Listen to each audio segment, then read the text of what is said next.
Tell us your name, your age, and where you're from. My name is Tracy Wiley, 48 years old. I'm from Englewood, south side of Chicago, 62nd and Laughing to be exact. So tell us a little bit about your childhood. It's really not much to say. I mean, a little bit, come from a two-parent home. They weren't married, but still a two-parent home. Grew up with two sisters, a lot of cousins, aunties and uncles. And basketball was a really pivotal thing in my life. So what was one of the hardest things about growing up in Englewood as a male, black male? Well, times were different. Back then, we had a lot of outlets. We could go play ball. We played all sports in the street, the alley, corner, parks, where kids, they don't really do that now because it's a lot of violence or what have you in the neighborhood. Parents don't want their kids to go outside. But when I was coming up, we did it all. Went any and everywhere we wanted to.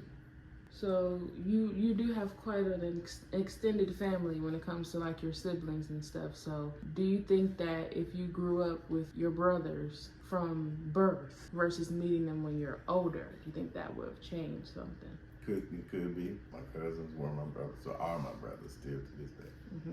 But I talk to my brothers as much as I can, and my sisters. I see them as much as I can. It's about 8 of us.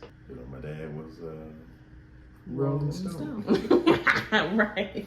So we'll get into the basketball. So when did you start playing? Started in 78 or 79. Do you remember the first team you were on? The Lakers. At 4 or 5 years old. In bitty basketball. So with playing at 5 and 6 years old, do you feel like that played a part of your development as a player? Start young, develops your dribbling, your passing, your mental game, everything. Start young. It makes you have discipline. With some kids now, some of them don't have that. Mm-hmm. Some of them don't start that early. Some start later in life, and I think that plays a big part in it. So do you think basketball was one of the big reasons that you stayed out of trouble growing up in Englewood? So it's one of them. Coming up, I had, a lot of friends that, weren't doing what they were supposed to. Some played basketball with me, some didn't. Or we all played, softball, baseball, whatever, football, it didn't matter, but some of them still gravitated toward other things in life where I stayed, playing sports or whatever. Do you feel like any of your friends or family members that didn't play like you did, or didn't kind of have the straight and narrow like you did, felt like you were better than them or something? Like, did you ever have any conflict of not fitting in with your people because you were on a different track than they were? No. Where I'm from, there was none of that. We played. If we didn't, we didn't. That was. It was their choice to do what they wanted to do other than play ball, But when they played ball, they played. But when they wanted to do whatever else they wanted to do, it was time to go do it. And I don't hold any grudges against none of them. Some of them aren't here anymore. Some of them are dead and gone. Some are in jail. But the ones that are still here, we talk about that stuff a lot. What if we did this or what if we did that? But we would never know at that time. We really weren't thinking about that, So what is one of your best memories playing basketball? And it could be from youngest to oldest.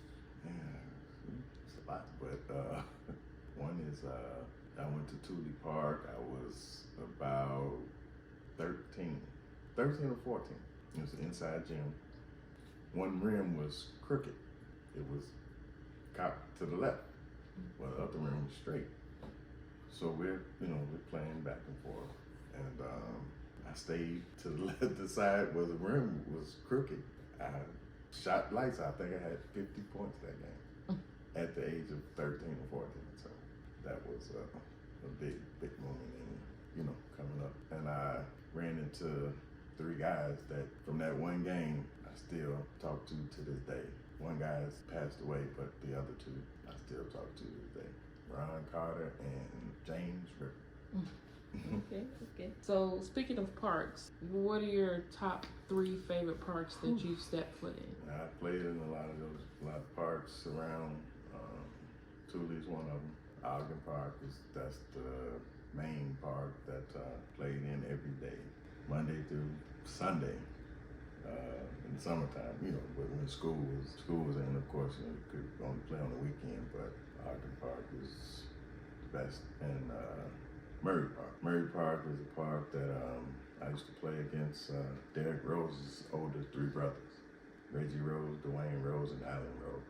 We used to go back and forth, and I would take four of my guys from the neighborhood. I used to live on 72nd and Sealy. We'd walk up to Murray Park, which is on 73rd and Hermitage. Nimoy Young, Jim, Carl, Nimoy's brother Tommy, and Eric. Us five would go up to Murray Park and just have our way. So, are you still friends with any of your longtime teammates? I'm still friends with a lot of them. The guys that I started playing ball with, I still talk to most of them. Some of the guys from high school, through Facebook. Everything is through Facebook. I still got some of their numbers, but everything is mostly through Facebook. What do you say the biggest difference was for you from playing rec ball and playing in high school? Well, in recreational ball, you can play like you want. Right. True, yeah. In high school, you gotta play the coach's way. And when I played for Simeon High School, and it wasn't the career I would have liked to have had, but I made the best of it. Did what the coaches asked me to do. Parents not working, moving all around back and forth, and my grades weren't that good at my senior year, so that was another reason that didn't go. College could have went to summer school and all that, but I didn't go. Had a summer, so those were some of the reasons why. When, if you can remember, and why did you stop playing? Stopped playing at the age of 32, 33, or something like that. I just didn't have a love for the game no more. I just didn't want to play it no more at some point. And my wife's son, Devin, got me up off the couch and told me to come to the gym and play. I was skeptical because I hadn't played in a while. I said, let me get on up. And I played for about 6 years after that. And at 39, that's when I really stopped. I had to have a hip surgery. And the doctor told me it's best that I don't play no more. Tell us a little bit about the hip surgery and why you had to get it. I had a car accident in 1997. I totaled the car, sleep driving, went to the hospital. My hip was out of place. They had to put two screws in it. So I was okay after that. I was able to, therapy, and was able to walk again, run. But then in 2015, I think it was 15, I started having problems with it, walking and stuff like that. So I really had to have surgery, but I was taking medicine to avoid it. But in 2016, I had to have it. After you realized that your career was basically kind of done for, have you ever had a thought of maybe coaching? Yes and no. Why yes and why no? Yeah, because I know the game, know the ins and outs of the game. I can tell, when something's gonna happen before it happens. That's just with all of us. And no would be some kids are hard-headed and think they know everything, So it's kind of hard. It would be hard for me to coach. But if I were to coach, I would start off with little kids and then work my way up. But but then you want the kids that know how to play, but they just don't listen. Now as an adult, and of course you've moved more south suburban now than Englewood, how much time do you spend in Englewood these days now? I got two uncles left, so I try to get around every Sunday just about, and every 2 weeks I get a haircut. I gotta hang out with those guys, The last two I got, so I gotta hold on to them as much as I can.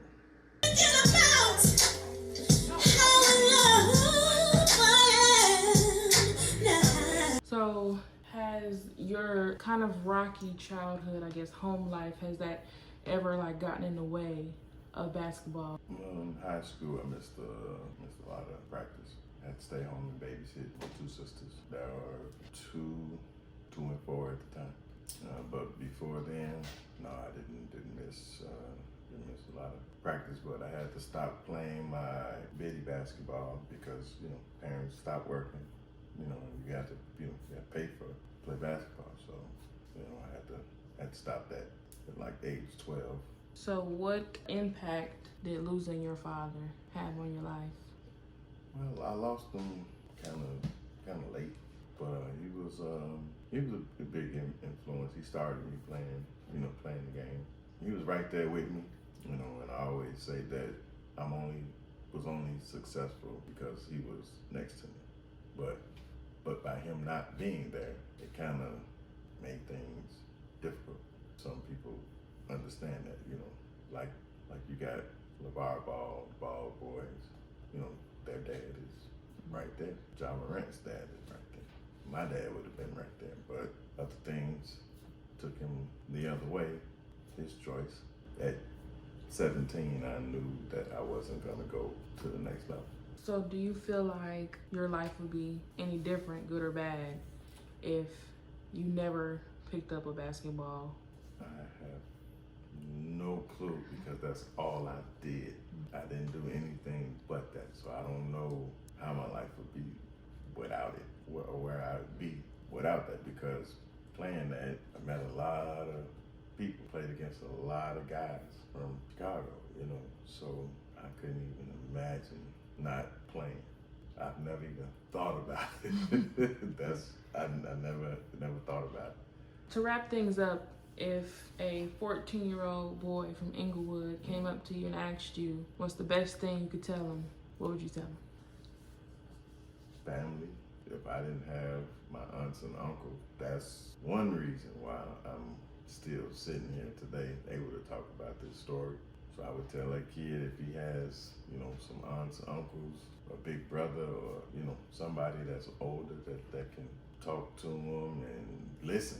That's the first thing you got to do, just listen, because that would help out a whole lot. If I had, some people telling me some things to do that they told me afterwards, I might have taken a different route. And ask for help. Don't be afraid. I was like that. I was afraid to ask for help, but I did what I had to do. And what has this documentary meant to you? Your daughter's doing this. I'm your other daughter. For y'all listening here, I'm the other twin. Right. But what has this documentary honestly meant to you? I guess it gives people a chance to see somebody else from the neighborhood that has played the game, played it a lot, played it the right way. Some guys will remember me, probably some wouldn't, but when they see this, they probably will remember me. Just to get the story out, other than, somebody other than Derrick Rose, Antoine Walker, some guys like that, Dwayne Wade, I was before all those guys, I was with Antoine Walker, playing against him also. Used to ride the bus with him, But I hope that people see this and, wow, somebody else from the neighborhood really did, do something. Of course, my name is not out there like everybody else's, but I'm still a kid from Englewood.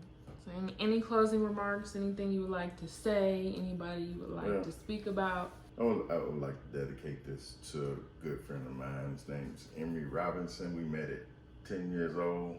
We used to play at Hermitage Park. He passed away this year. He was a real good friend of mine. Played against each other in grammar school, went to the same high school, played a lot of basketball together. We went around to most of these parks that you'll see in this video. I played a lot of ball with that guy. And I miss my buddy. I miss my friend.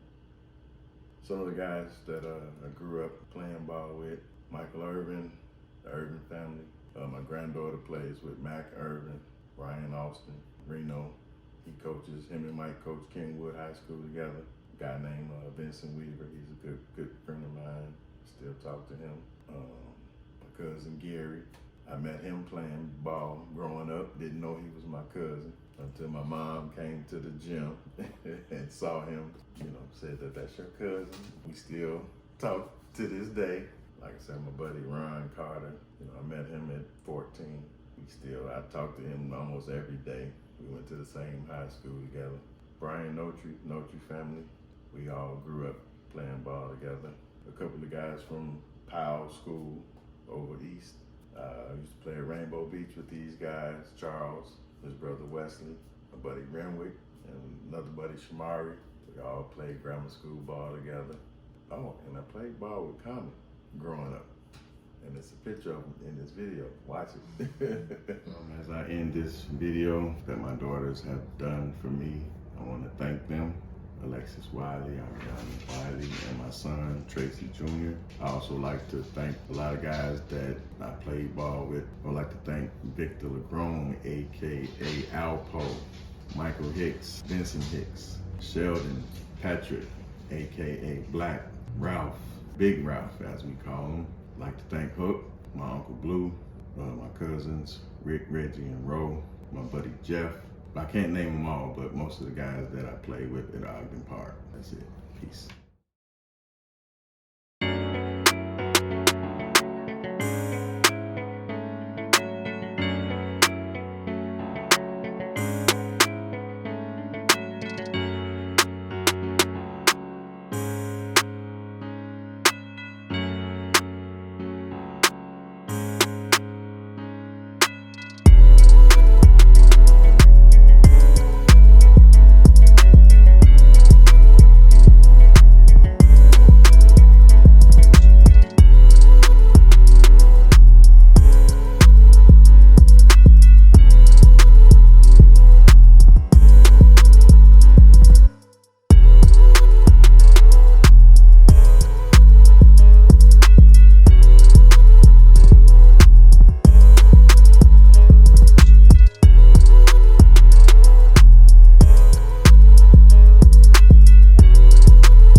Half a basketball, just dribbling up and down the block, take the ball to the store, you know, stuff like that.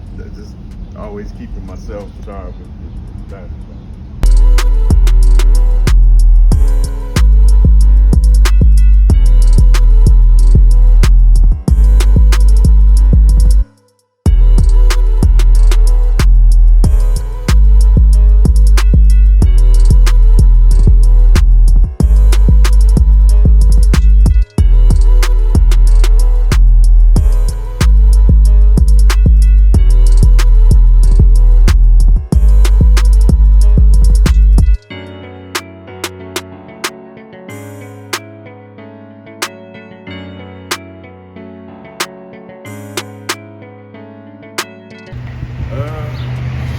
From 79 to 80, 85. I'm about 10 years old when I left her.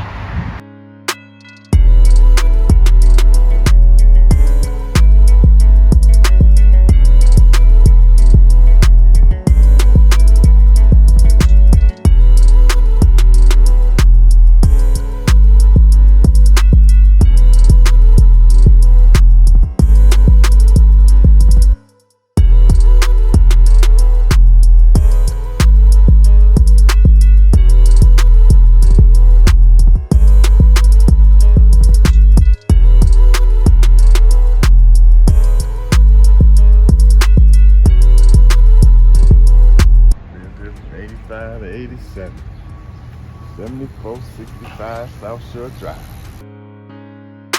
We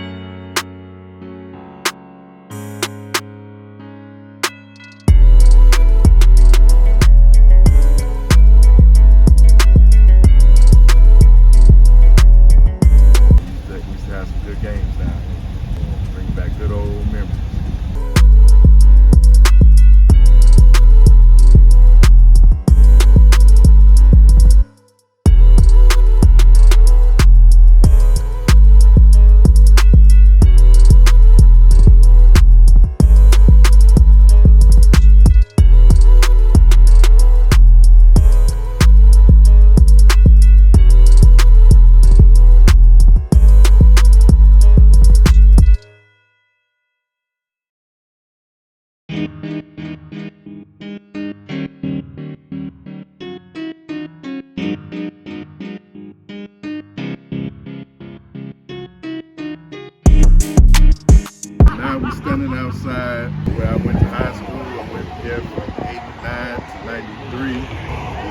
house that Ben Wilson built.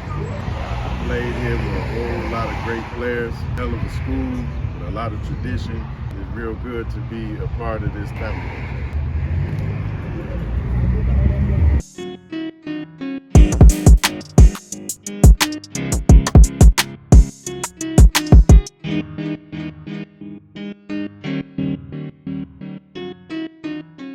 Monday, Tuesday, Wednesday, Thursday, Friday, Saturday, Sunday. Sun up, sun down.